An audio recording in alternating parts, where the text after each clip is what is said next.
Raymond Floyd's stare was always a 10 on the intimidation scale. It seemed he was shooting bazookas with his eyes. Even though he says it wasn't designed to put fear into opponents, it did. Tiger Woods had his own daunting glare on the golf course, and as hard as it is to believe, it was actually a notch down from Floyd, probably a 9. That look is missing since Woods has been out of competitive action, but should he return to competitive golf, no doubt it will be back.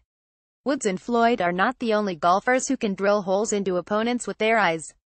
As we've seen this year, Justin Thomas has a pretty good glower of his own. Granted, it's not in the Floyd category. It's not even in the same class as the one Woods uses. Thomas looks that kill might be more like a 7.5. And, fortunately, we've discovered it's not indicative of his personality. It was a phone call that revealed it. Thomas was midway through his press conference after winning the FedEx Cup. His cell phone rang. He looked at the assembled media and said, "My grandpa's calling me." He took the call. Everyone waited. The conversation was short, with Thomas letting his grandpa know where he was and what he was doing and promising a call back as soon as he was free of reporters. Most of us have grandpas we like or liked, and so, we could understand. In that moment, Thomas went from being the gritty and tough competitor to a young man who didn't mind letting the world know that his grandfather was important enough to stop everything for a few moments. It was disarming and endearing, not that Thomas intended it to be either of those.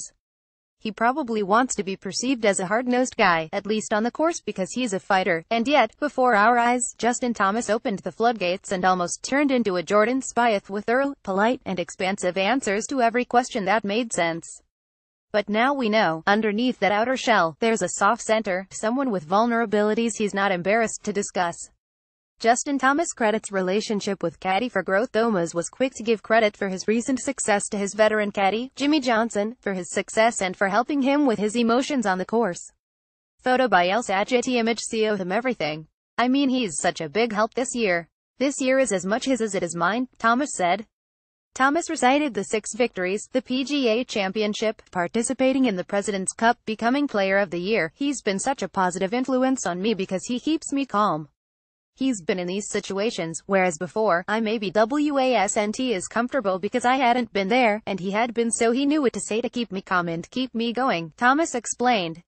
Johnson was a caddy for Nick Price, winner of multiple majors, and for Steve Stricker, who had a late career resurgence after losing his game and then finding it again, becoming good enough to challenge Tiger Woods. Thomas said he had been nervous at the Tour Championship, as nervous as he had been before the 4th round of the U.S. Open, and admitted he feared blowing up again. He credited Johnson for being a stabilizing influence, helping him play through it. Friends, family as much of a motivator as trophies and money. While Thomas didn't win the Tour Championship, his finish was higher than Jordan Spieth, and because of that, Thomas was able to secure the FedEx Cup. It was not easy, though.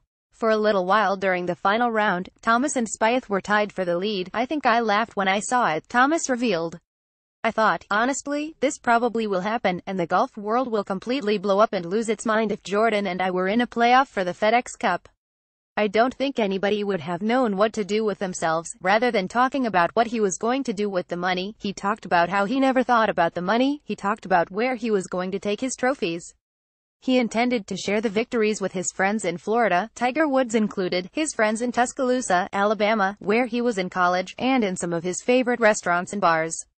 His father's golf shop in Louisville, Kentucky is already decorated with victory memorabilia, but the PGA Championship and FedEx Cup trophies are sure to make at least a temporary appearance. Something I think about when I win a cool trophy is, man, I get to take this to a place that I love, and they get to fill it up with whatever I want all night, and I get to enjoy it with them, because those are people that have been great to me and people that I enjoy spending time with and people that I want to enjoy these moments with, he explained, barely stopping for a breath. I think that's something that's underrated, but really fun part of the process that we have and the things that we do, is getting to enjoy moments like this and getting to enjoy trophies and major championships and whatever it may be with our closest friends and the people we love the most. Wow, nobody ever says that.